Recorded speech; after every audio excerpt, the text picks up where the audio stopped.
여러분 안녕하십니까. 미국 조지아주의 우리 기업 공장에서 벌어진 대대적인 불법 이민 단속에 대해 우리 정부가 총력 대응에 나섰습니다. 이재명 대통령이 유관부처에 긴급 대처를 지시한 가운데 외교부는 대책본부를 가동하고 조현 장관이 직접 워싱턴에 가서 미 행정부와 협의하는 방안을 논의 중인데요. 먼저 단속 상황 살펴보고 미국 조지아주 현지와 외교부를 차례로 연결하겠습니다. 미 당국이 구금한 400여 명 가운데 대다수가 우리 국민으로 파악됐는데요. MBC가 압수수색 영장 원본을 확인한 결과 한국계 하청업체들이 수사 대상으로 명시돼 있었습니다. 조지아 현지에서 나세용 특파원이 보도합니다. 미국 조지아주 엘라벨에 위치한 현대차 전기차 생산 부지. 현대차와 LG 에너지 솔루션이 10조 원을 들여 배터리 생산 시설을 세우고 있습니다. 하루 전 노동자 475명이 연행되면서 분위기가 삼엄합니다.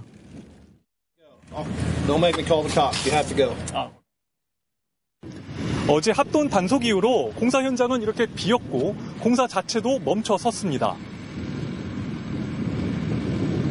MBC가 단속 근거가 된 압수수색 영장을 확인해 보니 배터리 합작 법인은 물론 오토리카, SBY, TK 등 한국계 하청업체 5곳이 적시돼 있습니다. 불법 체류자 은닉과 보호, 그리고 불법 고용 혐의가 적용됐습니다. 취재 결과 국토안보부 산하 국토안보수사국은 인사기록뿐만 아니라 직원을 채용할 때 고용주가 구비해야 하는 I-9 서류 일체를 압수해간 것으로 파악됐습니다. 구비 서류가 미비한지 꼼꼼히 따져 기업들도 책임을 묻겠다는 의미입니다. 국토안보수사국은 기자회견을 열고 단일 현장으로는 수사국 역사상 최대 규모라면서 그냥 와서 버스에 사람들을 싣고 가는 불법 체류자 단속과 다르다고 밝혔습니다. This was not a immigration operation, a multi-month criminal investigation where we have developed evidence in order to obtain a judicial search warrant. 그러면서 체포한 475명은 국경을 불법으로 넘거나 비자 면제로 들어와 일할 자격이 없거나 혹은 비자를 받아 입국했지만 체류 기간이 초과된 사람들이라고 말했습니다. 국토안보수사국은 남미계 불법 체류 노동자 4명을 특정해 부지 수색 필요성을 주장했는데 이민법 전문가는 수사 확대를 위한 통상적인 전략이라고 분석했습니다. 수사 결과를 받아 법적 절차를 진행할 조지아주 검찰은 이번 사건이 미국 되찾기 작전의 일부라고 밝혔습니다. 미국 조지아에서 MBC 뉴스 나세웅입니다. 우리 국민 300여 명이 구금된 미국 조지아주 구금센터 앞에 지금 나세용 특파원이 가 있습니다. 현장 연결해 보겠습니다. 나 특파원, 그곳에 구금되어 있는 우리 국민들은 지금 어떤 절차를 밟고 있죠? 네, 지금 뒤로 보이는 곳, 이 철조망으로 둘러싸인 건물이 한국인들이 이송된 포크스턴 이민자 구금센터입니다. 수감자들은 이틀째 밤을 이곳에서 보냈습니다. 아직 변호인이나 가족과도 연락이 닿지 않는 상황입니다. 통상적으로 이민국 시설에 구금될 경우 신분을 확인하고 건강 상태를 진단합니다. 그리고 위험도를 분류하는 평가 절차를 거치게 되는데요. 그 이후부터 변호인 접견이 가능해집니다. 구금 인원이 많다 보니 이 절차에 어느 정도 시간이 걸렸을 것으로 보이고요. 일단 여기 시간으로 오전 9시부터 애틀란타 총영사관 소속 영사가 일부 구금자들과 면담을 진행할 예정입니다. 외교부 현장 대책반은 인권 침해 소지는 없는지, 필요한 의약품 등 불편 사항은 없는지 등을 살피게 될 것이라고 설명했습니다. 네, 이국 땅에서 갑자기 구금된 분들은 지금 너무나 막막할 것 같은데요. 언제쯤 풀려날 수 있을까요? 네, 결론적으로 이민당국이 처분을 내리기까지는 좀 더 시간이 걸릴 것으로 보입니다. 이 대대적인 수사가 시작됐기 때문인데요. 구금자들 대부분 90일만 체류할 수 있는 전자여행허가, 이스타 또는 6개월짜리 비원비자, 즉 단기 상용비자로 입국한 것으로 알려졌습니다. 모두 단순 회의 참석 정도만 가능할 뿐 취업이나 노동을 할 수는 없습니다. 그런데도 급히 낫기를 맞추려는 한국 업체들이 상대적으로 받기 쉬운 이스타와 비원비자로 직원들을 불러들여 일을 시켜온 것도 사실입니다. 최근에는 대기업 기술 인력들이 무더기로 공항에서 입국이 거절되기도 했습니다. 따라서 현장에서 어떤 업무를 하고 있었는지를 집중적으로 따져볼 것으로 보입니다. 불법 노동 정황이 명확할 경우 추방 결정이 내려질 것으로 보이고요. 이 구금 상태에서 재판을 받는 방법도 있겠지만 최소 여러 달이 걸릴 것입니다. 잦은 귀국 조치로 조율하는 방안이 합리적이라는 의견도 나옵니다. 지금까지 포크스턴에서 전해드렸습니다. 우리 정부 대응도 숨가쁘게 진행되고 있습니다. 외교부에 나가 있는 신재웅 기자 연결해 정부 대응 상황 알아보겠습니다. 신 기자, 대책회의에서 조 현 장관은 어떤 대책을 내놨죠? 네, 조 현 장관은 회의 모두 발언에서 이재명 대통령의 지시를 직접 언급하며 총력 대응에 나서겠다고 밝혔는데요. 직접 들어보시죠. 대통령께서는 미국의 법 집행 과정에서 우리 국민의 권익과 대미 투자 기업의 경제 활동이 부당하게 침해되어서는 안 된다는 점을 강조하셨습니다.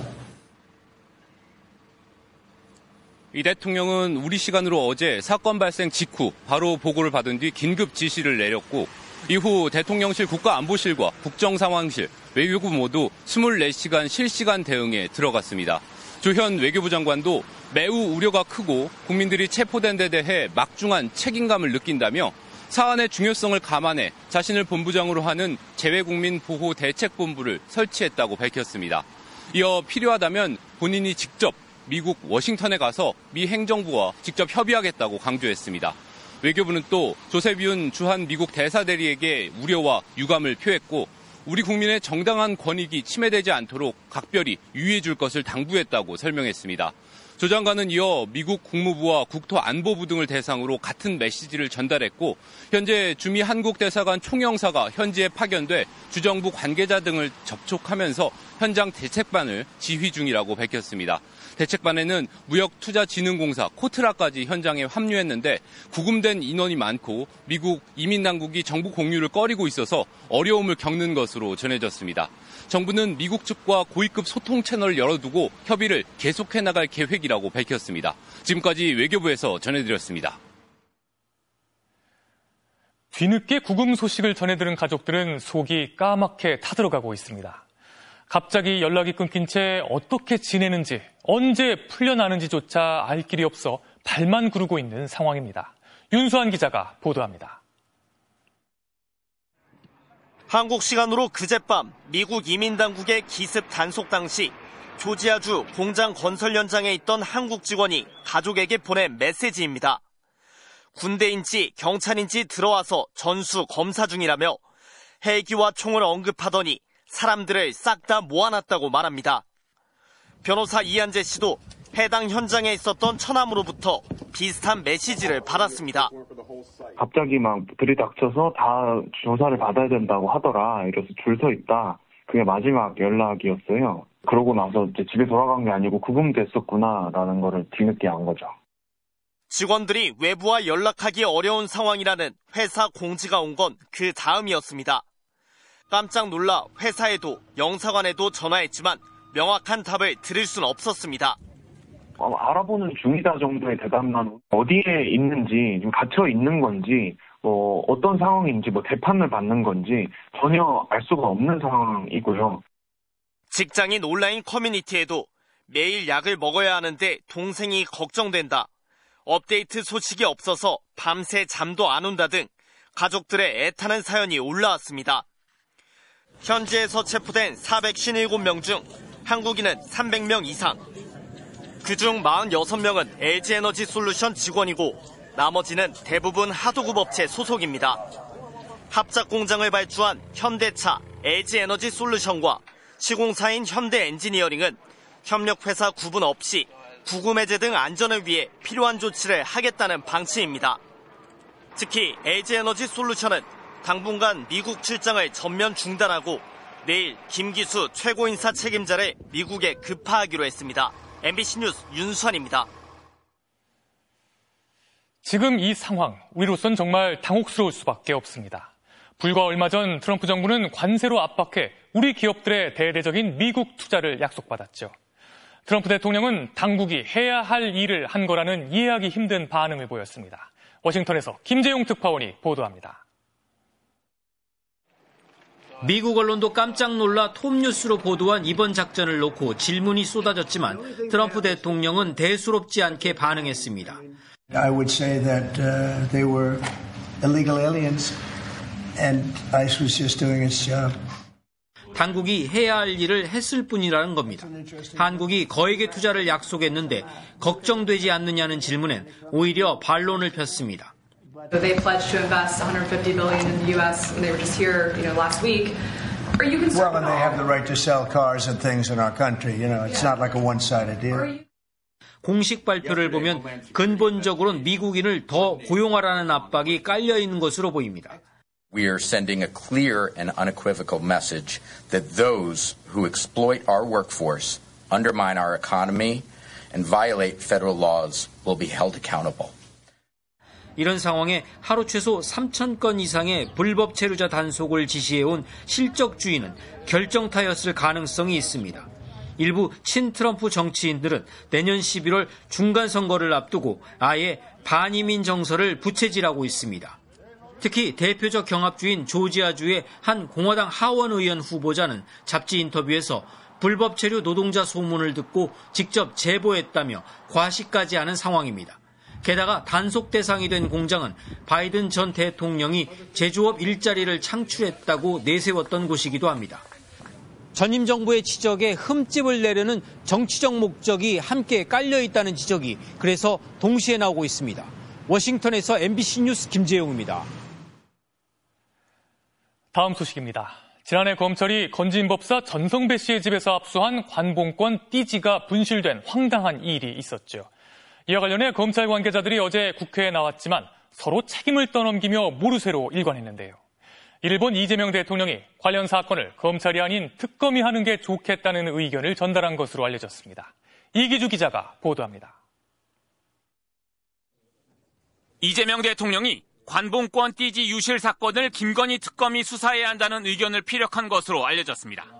정치권에 따르면 이 대통령은 어제 국회 법제사법위원회 청문회를 지켜본 뒤 이런 의견을 법무부에 전달한 것으로 전해졌습니다. 청문회에 출석한 검사와 수사관들이 관봉권 띠지 유실에 대해 서로 책임을 미루며 모르쇠로 일관하자 1000건의 압수물 중 단 한 건의 압수물을 기억하기는 불가능에 가깝습니다. 검찰이 제대로 수사도 기소도 하지 않을 것이라는 우려가 반영된 것으로 보입니다.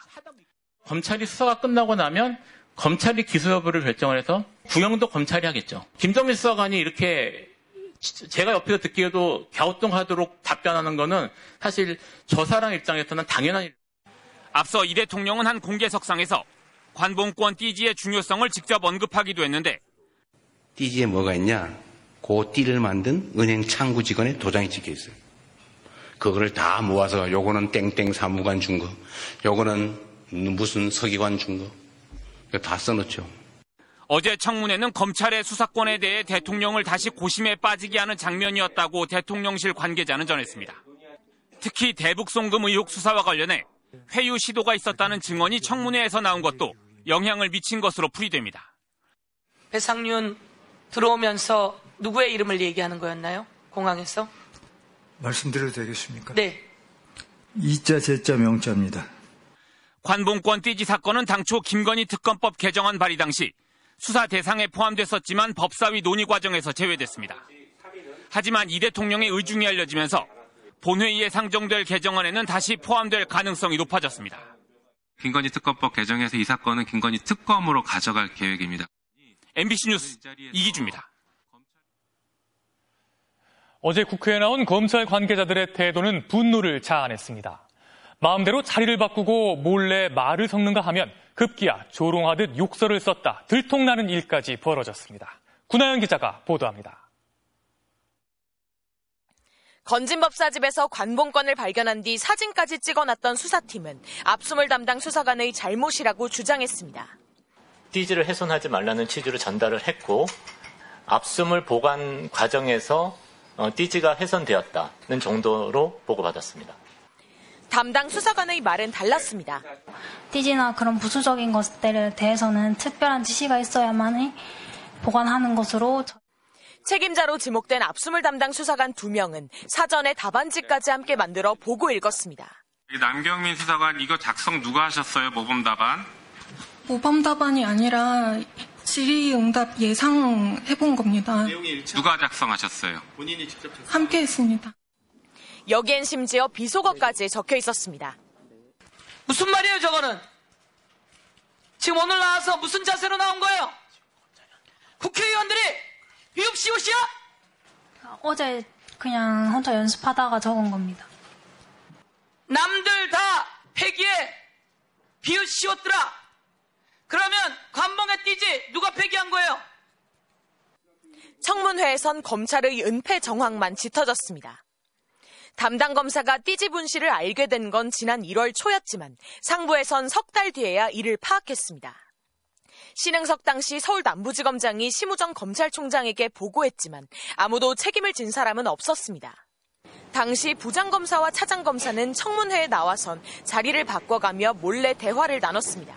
두 분이 분명히 따로 앉으셨는데 자리를 옮겼고 옮겨서 두 분이서 서로 얘기하면서 뭔가 말맞춤을 한 것이 지금 드러난 정황이고 드러난 사실입니다. 말을 맞추거나 한 것은 아닙니다. 이렇게 수사관부터 고위검사까지 수상한 언행을 거듭하면서 띠지 분실 사건을 검찰이 직접 맡아선 안 된다는 여론을 자초한 셈입니다. MBC 뉴스 구나엘입니다. 오늘 중부지방을 중심으로 전국 곳곳에 비가 내렸지만 가뭄이 심각한 강원 강릉 지역엔 1mm도 채 내리지 않았는데요. 강릉시는 오늘부터 아파트 단지와 대형 숙박시설 등 124곳에 제한급수 조치에 나섰습니다. 이준호 기자가 현장을 둘러봤습니다. 강릉 도심의 한 아파트. 오전 9시가 되자 공무원이 지하 상수도 밸브를 잠가 제한급수를 시작합니다.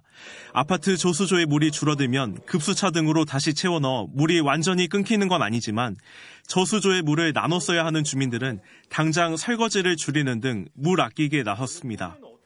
지금은 다 모아놨다고 일단 국을 지금 안 끓여 먹으려고 하고요. 한 번 입은 옷은 햇볕에 말려 다시 입겠다는 주민들도 많습니다. 조금이라도 아끼면 다른 분들은 또 꼭 써야 될 애기 키우는 집이라든가 이런 집에 또 많이 써야 되니까. 각 시민들에게 지급된 행수를 이웃에게 전달하며 물 전략 동참도 당부합니다. 시청 안 가셔도 돼요. 예, 갖다 드리는 거니까. 강릉 시민들은 이런 2리터 생수통 6개씩을 1인당 지급받는데요. 4인 가족 기준으로는 모두 48리터에 해당하는 양입니다. 일부 혼란도 빚어졌습니다. 강릉시는 아파트 단지의 저수조 물이 20% 미만이 되면 물을 채우겠다고 했는데 취재진이 방문한 한 아파트의 저수조는 구조상 35% 미만으로 물이 줄어들면 문제가 발생하는 것으로 확인됐기 때문입니다. 20%일 때 쳐놓는 건 말이 안 되는 거죠. 그래요? 저 밑으로 내려가면 이게 에어가 차서 작업이 엄청 복잡해지면 세대물 공급도 안 될 뿐더러 현장의 반발에 강릉시는 아파트 상황에 맞게 탄력적으로 물 공급을 하겠다고 밝혔습니다.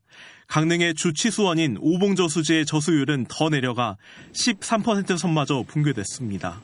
강릉시는 저수율이 10% 아래로 떨어지면 오후 10시부터 이튿날 오전 5시까지 야간 단수를 진행하는 등 제한급수 이상의 조치를 시행할 방침입니다. MBC 뉴스 이준호입니다.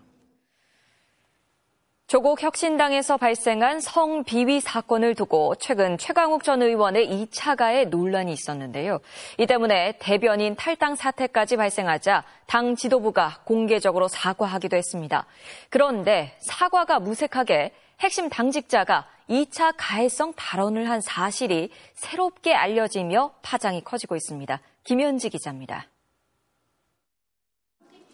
어제 조국혁신당 지도부는 당내 성비위 사건과 2차 가해 논란에 따른 대변인 탈당 사태에 공개 사과했습니다. 국민과 당원 여러분께도 깊은 사과 말씀 다시 한번 드립니다. 온전한 피해 회복이 이루어질 때까지 노력하겠습니다. 그러면서 같은 일이 일어나지 않도록 근본적인 쇄신을 추진하겠다고 약속했습니다. 그런데 불과 몇 시간 뒤 핵심 당직자가 한 유튜브 방송에서 2차 가해성 발언을 해 다시 논란에 휩싸였습니다. 성희롱은 범죄는 아니고 어쨌든 품위 유지 의무 위반은 되겠죠. 언어 폭력은 범죄는 아니고요. 앞서 최강욱 전 의원이 지난달 조국혁신당 행사에서 2차 가해성 발언을 한 사실이 알려져 대변인이 항의성 탈당을 했는데 핵심 당직자가 또다시 논란이 될 수 있는 발언을 쏟아낸 겁니다. 오늘 SNS와 각종 커뮤니티에는 이 부총장을 성토하는 글이 잇따랐습니다. 국민의힘도 성비위를 두둔하는 건 2차 가해이자 국민 우롱이라고 비판했습니다. 성범죄의 심각성을 축소, 왜곡시키는 반사회적 인식입니다. 논란이 커지자 조국혁신당은 오늘 이 부총장을 당 윤리위원회에 제소했다고 밝혔습니다. 발언 당사자인 이 부총장이 SNS를 통해 상처받은 분께 죄송하다, 당분간 대외 활동을 자제하겠다는 사과의 글을 올렸지만 이번 성비위 사건의 명칭에 가해자 실명을 붙이자는 의견까지 나오는 등 조국혁신당을 둘러싼 혼란이 수습될 기미를 보이지 않고 있습니다. MBC 뉴스 김현지입니다.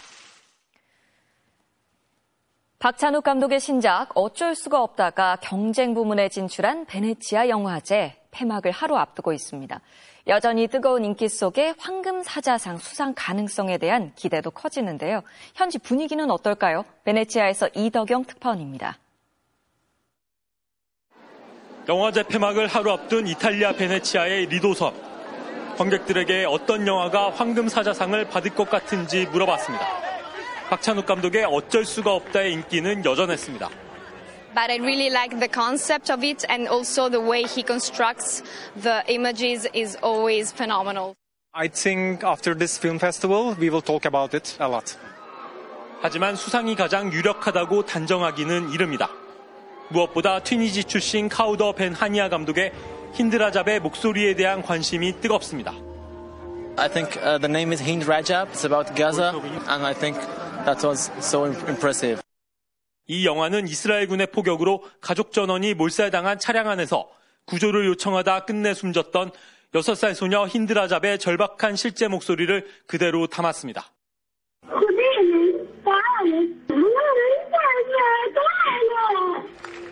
영화제 전반을 어쩔 수가 없다가 주도했다면 후반은 힌드라잡의 목소리가 이끌며 경쟁 구도를 형성하고 있습니다. 어느 때보다 경쟁은 치열했습니다. 황금사자상 등 영화제 수상작은 한국 시간으로 내일 새벽 발표됩니다. 베네치아에서 MBC 뉴스 이덕영입니다. 미국 트럼프 대통령이 6년 전 김정은 위원장과 정상회담을 추진하면서 동시에 뒤로는 미군 특수부대를 북한에 보내 도청기를 설치하려는 작전을 펼쳤다고 뉴욕타임스가 보도했습니다.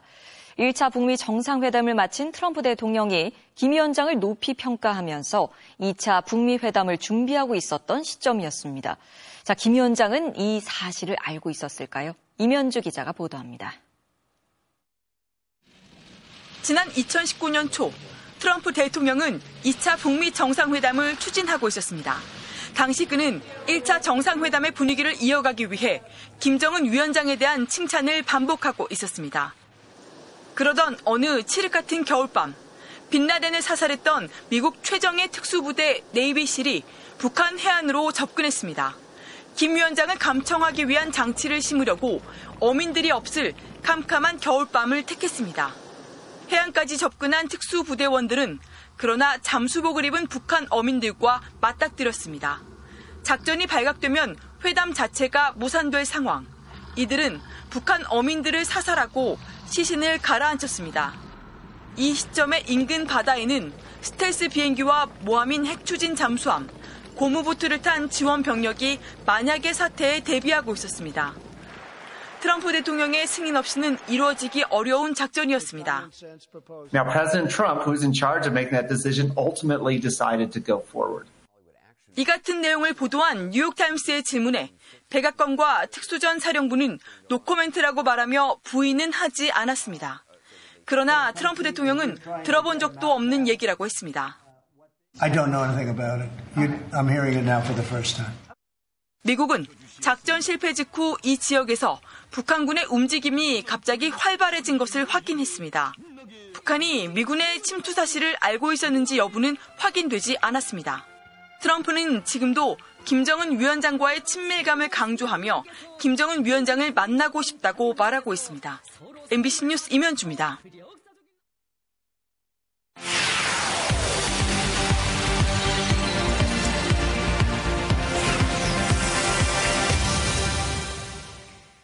북한 김정은 국무위원장이 4박 5일 일정으로 중국 열병식에 참석 후 평양에 돌아온 지 하루도 채 안 돼 북한이 중국과 러시아와의 정상회담을 소개하고 딸 김주애의 모습도 담긴 기록 영화를 방영했습니다. 이번 회동에서 북한이 실리를 챙겼다는 평가가 나오고 있는 가운데 북중러의 밀착이 한반도에는 어떤 영향을 미칠지 김필국 논설위원이 살펴봤습니다. 막루에 오르기 전부터 열병식이 끝날 때까지 시진핑 중국 수석은 김정은 북한 국무위원장과 푸틴 러시아 대통령을 좌우에 두고 함께 움직였습니다. 열병식에 등장한 최신 무기보다 국제사회는 이 모습에 더 주목했습니다. 북한 매체들도 이 모습을 부각하며 김 위원장의 다자 외교 데뷔전을 대대적으로 보도했습니다. 종축 행사에 초대된 세계 여러 나라 국가 및 정보 수반들, 국제기구 지도자들과 함께 기념사진을 찍으셨습니다. 열병식에 참석한 20여 개국 정상들 앞에서 북중러 정상이 나란히 서서 이끄는 듯한 장면은 북한 주민들에게 강성대국 이미지를 각인시키는 기재가 될 수 있습니다. 북한 내부에서 선전해왔던 어떤 전략국가다라는 어떤 수사적 표현이 현실로 시각적으로 확인되는 어떤 효과를 가질 수 있다. 시진핑 주석은 누가 봐도 미국을 염두에 둔 듯한 연설로 의미를 부여했고 绝不能重回弱肉强食的丛林法则任何时候我们都要坚持走和平发展道路 북한은 중국, 러시아 두 강국과 나란히 반미, 반서방 연대를 이끄는 강국임을 과시하는 효과를 거둔 셈입니다. 6년 만에 정상회담으로 한동안 소원했던 중국과의 관계가 회복됐음을 알리는 동시에 북러 관계의 끈끈함도 다시 드러냈습니다. 국제사회에서 고립된 외톨이로 여겨지던 북한이 다자 무대에서 존재감을 확대하면서 한반도 정세는 한층 복잡해졌습니다. 좀 더 움직이면서 대화의 흐름들이 나올 수 있는 과정으로 진입할 수 있다. 상황